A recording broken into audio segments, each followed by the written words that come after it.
Listo. Recording? Recording. Oh. Clap.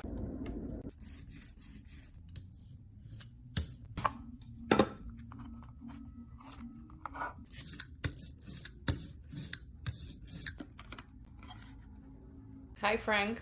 Hello. How are you? Good. Okay, well, thank you so much for having me and for our partners in your studio slash headquarters slash apartment in Brooklyn, New York. All of the above.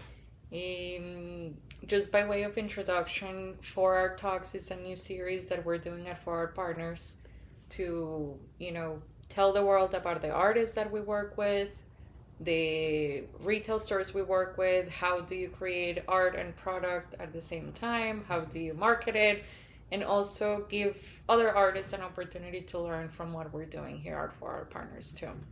So you and I know each other for a very long time, but we recently started working together For Our Partners and fwab, which is your newest brand as well. So I'm excited for you to tell everyone a little bit about yourself, just to start. Maybe tell us where you're from, when did you move to New York, when did you start fwab, and all the products you have right now. So I'm from Caracas, Venezuela. As you know, I've been living in the US since 2010. Started studying music, ended up studying graphic design. And now I started my own brand a couple of years ago after working in branding, in a branding agency for about 5 years. And now trying to do my own stuff. And that's exploring in the retail side and then starting also my artistic side and see how that goes. What has been like the biggest difference between doing graphic work, because you're a graphic designer, right? And a musician and 100,000 other things. But what has been the main difference between doing work for other people and work that you create yourself for your own products, for your own artworks? The biggest difference is, I guess, my biggest my biggest struggle, which is organization and trying to do everything at the same time, which I am very bad at. It's freeing that I can do whatever I want, but it's also not great that there's so many options and I cannot pick one.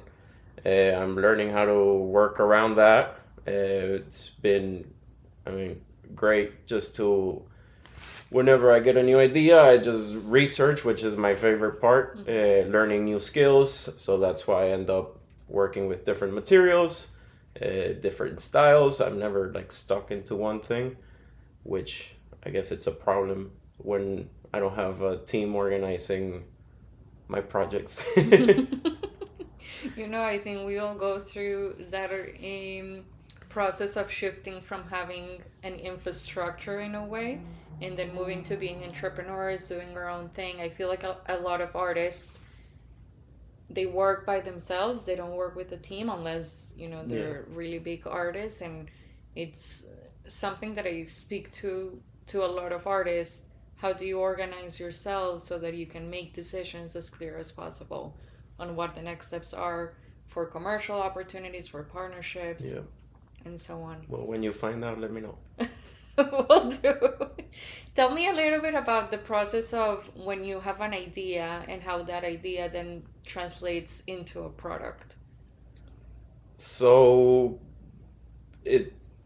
I've done it many different ways. I've started lists that go nowhere, but the most recent one is going somewhere. So it's more sporadic. I think of something that goes like, I like this design idea that I think it would fit good with a t-shirt. I think it would fit well on a wallet, a leather wallet, but it's a lot of what I'm doing at the moment, learning at the moment. So I'm pretty much addicted to tutorials on YouTube, which it's a huge distraction, but a great source of information and skills.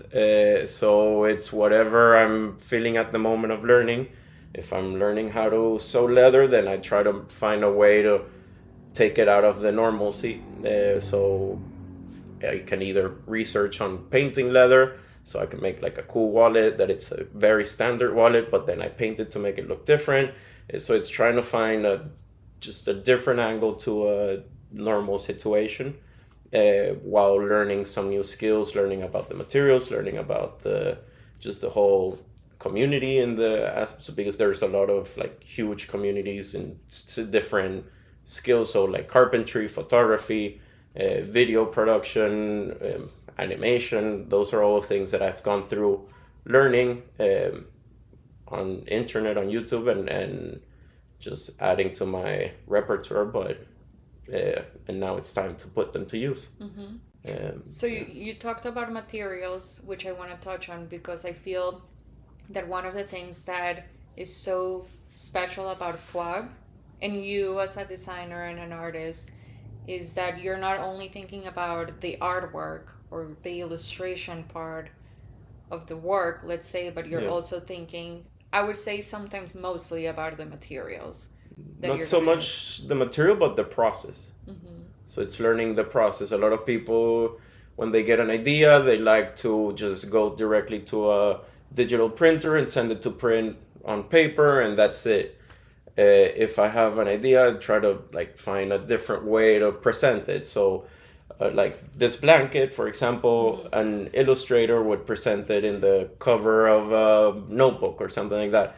And I was like, maybe we could put it on a blanket. It feels different. This is a very, basic illustration. It's 2 colors. It's vectors, just being very straight lines, nothing like too rough in the point of just, it's very clean. So once you weave it into a blanket, it gets this whole new meaning. So leather trays, for example, those are usually very elegant and clean, but if you paint something over it, it might get another feel. So it's more about the process and learning, it's instead of printing it on a digital printer, you print it silk screen, you print it lino cut, lithography, so it's all like different kinds of processes that take me to a different material at the end. It's more of the everything else around it, not so much the end product, the material. I love what you're saying, because it's so much of what I try to do for our partners, which is not just grabbing an artwork and pasting it on a product and then that it's the product, but how do we create products that from the beginning were thought as art products. So I don't know if I'm explaining myself well, but it's not just I have an artwork and I want that artwork to be a product. The product from the beginning is the artwork itself, being it limited edition or just open edition or a special edition or a time edition, however you want to structure it. But is that how you think? I think it's different, because right now I think I have 2 brains. One is my designer brain and the other one is my artistic brain. I'm still trying to find my artistic language. I have my designer language starting to find its places. So it's more of like the product side. It's more the fwab side. And now I'm trying to find my Frank, being me as an artist, trying to find what I like to present the world as, to like myself as. And that's where I'm trying to find different skills and processes, the same that we've been talking, the silk screen, the things like that, but things that are more refined and have more meaning, other than, fun doodles on a blanket that look good and they can elevate your space. They can make your things look cool and look different. That's not the same meaning I want for my art. So I'm struggling right now to find my voice, but it's something I'm exploring. You said you're exploring your artistic style. And I find that one of the things that is helpful for us when we start working with an artist is understanding that not that they already know who they are, because I feel like artists and people in general are always evolving, but they have some sort of understanding of what they like and what they don't like, and what are things that they are willing to do versus things that they're not willing to do as well. And I think somewhere there, in terms of your artistic style, I can see that. But you mentioned the exploration of that style. So Yeah. how are you exploring that style? Because I know you do printmaking and photography and graphics and so many mediums. So how are you exploring? Is it through travel, through food, through, I mean, you mentioned YouTube Yeah. as well. YouTube is not sponsoring this video, by the way. Should sponsor me. Should sponsor. It should sponsor me, definitely, because I'm, I think, one of their biggest clients. Not even a client, user. But yeah, no, I mean, I'm just exploring everywhere. It's whatever I see that I like. If I go to a museum, I'm usually, you know, looking at things. I'm more of a visual person, so I don't really read the descriptions in the museum. I don't really care who made it so much, which is something that then I struggle with, because then if I'm trying to have a voice that's very like all put together, if I don't really care what pieces, who owns them, who made them, then it loses a lot of the whole story. So trying to go back to your question. So, but yeah, it's traveling, it's getting out there, trying to get different experiences, talking to different people, seeing what's out there, but also trying, obviously, not, uh, copy, and trying to get inspired by other people. But at the moment, it's just doing. I need to start doing, less looking around. I think that's what I'm missing at the moment. It's more action and less just consuming. Yeah. Uh, You know that art critic Jerry Saltz.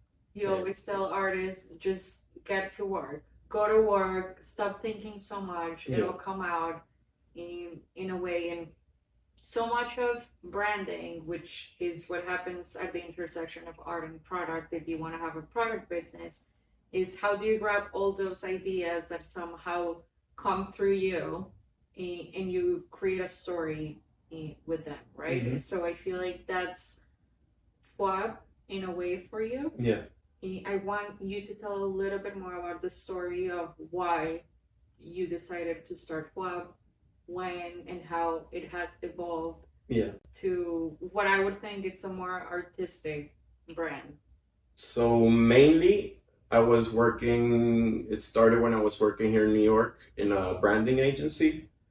I felt that I was limited creatively in a way, for my own voice, not so much on the projects I was getting, and the things that I was learning at the job. It was all great, but then I needed like my own way to communicate.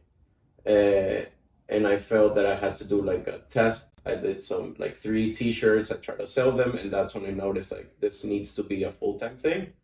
I need to commit to this, because I am very distractible person. Like many artists. Yeah. I don't even know if that's a word. That's the creative side. Yeah. So I just need to, like, if I'm gonna do this, I'm gonna do this right. And that's when I said, like, I'm always on YouTube. I'm learning new skills. I need to put them to play. If I'm working, I don't have time to do this. So let's save up. I saved up like for 5 years. And then during the pandemic, I wanted to quit right on, what was it, March 2020. That was the date that I had set. The pandemic got there, and I didn't dare to take the leap at that moment. So I just waited a couple years, stayed working in the office, and remotely. And then I decided, what was it, 2022, to do the jump into it. And that's when everything started. What else could I say about that? And it has evolved from apparel Yeah. at home, which, I mean, I love your apparel. Yeah. My husband buys it all the time, loves it. It's the only thing he wears. But I am obsessed with your home products.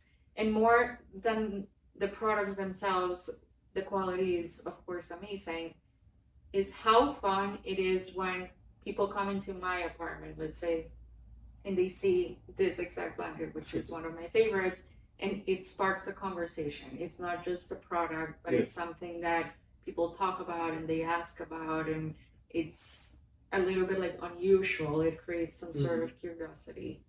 Yeah, so it's taking the idea is to take normal products that you see around and just elevate them to something different to the eye of somebody that, has a likes design, likes art, likes it's involved in that world. I think that's what we're trying to aim for. Obviously, inviting people into that world also, people that are not usually very out there and having fun things in their home or wear a t-shirt with a fun message or a hat or something like that, like trying to bring more people into the design world and say like, hey, you don't have to be a art snob to be able to enjoy this community. Like we're fun, we can invite you and you'll learn with us. I mean, you're saying your husband, Shalom, uh, he, from what I remember, he didn't love like going into museums, and now he loves it. Yeah. So we just want to invite more people in, and I think it's a scary community, but once you get in, you get it. Absolutely. Yeah. Which is one of the ideas, and that's why I'm so excited to work with you, but fwab in general, because we are so aligned in that. In the purpose of our partners is to bring art and artistic stories to everyone through product, not just through an artwork. So I love that. I want to talk more about your background because your background influences so much about how you see things in your work. And yeah, you can travel and you're in this like exploration stage, but tell us more about where you're from. I know you mentioned you're from Venezuela, but you have so many other roots and inspirations and cultures inside you. So I have, I mean, just family wise back, British side, we have from Dutch side, Mexican side, Venezuelan side. It's a mix, from multiple places in the world. My family has traveled a lot. My grandparents come from very different places. And then I grew up in a house where my father is an architect. My mother is a graphic designer. Both my grandparents were successful executives in like big companies. My grandfather on my mom's side was amazing entrepreneur with his own businesses. So it's a very hands-on family that then became creative in my parents' side. My brothers are creative, but they went into the engineering side. So they're stuck more to my grandparents, I guess. What else can I say? So yeah, I grew up in Venezuela, moved to the U.S. after graduating high school, and been here since college. Studied music 3 years, studied graphic design 3 years, and that's the mix. I think Latin culture, especially Venezuelan culture, is all about friendship and relationships, but also being humorous with your relationships as well. I know similar to Colombia, which is where I'm from, but even more so in Venezuela, we say la joda. No? Like you meet with friends and you joke and you make nice and kind fun of everyone. And you don't take yourself too seriously. Do you see that reflected in your work in some way or form? I haven't thought of it in my work. I know it's reflected in the way I behave in even business wise, and I think it's might be affecting it in a way that I take everything very lightly and I don't take myself too seriously.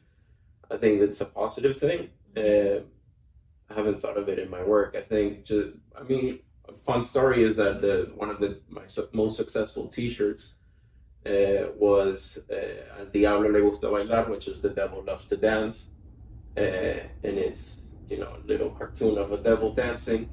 My father told me that I shouldn't release that, at least saying that it's a devil because it's some people are gonna think it's offensive.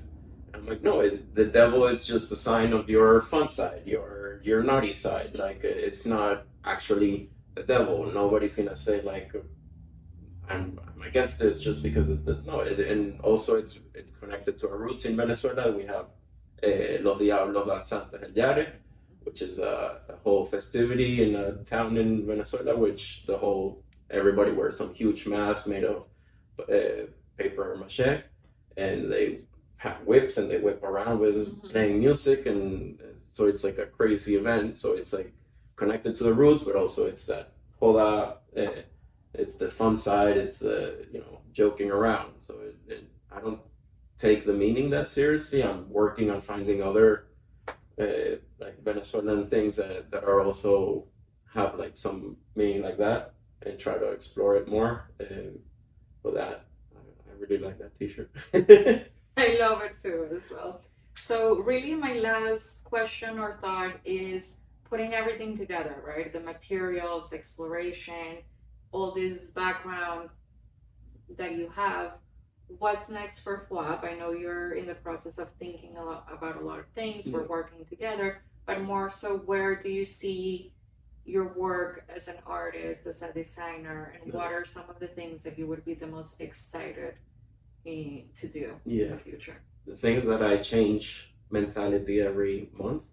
So whatever I'm thinking right now might not be the one I like next month, but I'm obviously trying to find a way to grow fwab, to grow the community, invite more people in. So I'm trying to think of, events, having fwab events. Maybe we could do a for a partner fwab event together. Yes. Trying to incorporate my music side, obviously what I'm exploring now, my artistic side, try to bring that in. So trying to, make some prints that I could sell through fwab. So make fwab also somewhat of a gallery that I can invite other artists to print with us, and then have them for the world. So even smaller artists, friends of mine that, they do it more, not so much as a hobby, it's like trying to get to the next step. They started as a hobby and now they're evolving to that. So helping people to take that step maybe would be a good way to do it. And then also making products with them as collaborations, and try to bring, more community base. I think my idea for fwab at the beginning was very community oriented, and I've struggled with that in my first year and a half trying to get this running, just because I don't want to bring more distractions and more things that could go wrong. So I feel if I do it myself, it's all under control, which is not. So working on that, trying to grow the community and make this a little bit more fun for more people than just me. The community aspect is so important, and it's one of the main things that at least I look at when I start partnering with an artist, for example. Because if you have the power of engaging people, and not just through content, but through your work, through what you're putting out there, that's such a valuable thing. So I know fwab will be able to get there to the point that you want to take it. Awesome. So where can people find you? I know you have Instagram, all handles. Mainly Instagram, fwab.store. That's fwab.store. It's probably linked down below. Or find me in the comments. Shoot me a DM if you're interested in having a conversation or have any ideas that fit our brand. And yeah, let's collaborate. Amazing. Thank you so much, Frank. Thank you. Awesome. Bye, guys.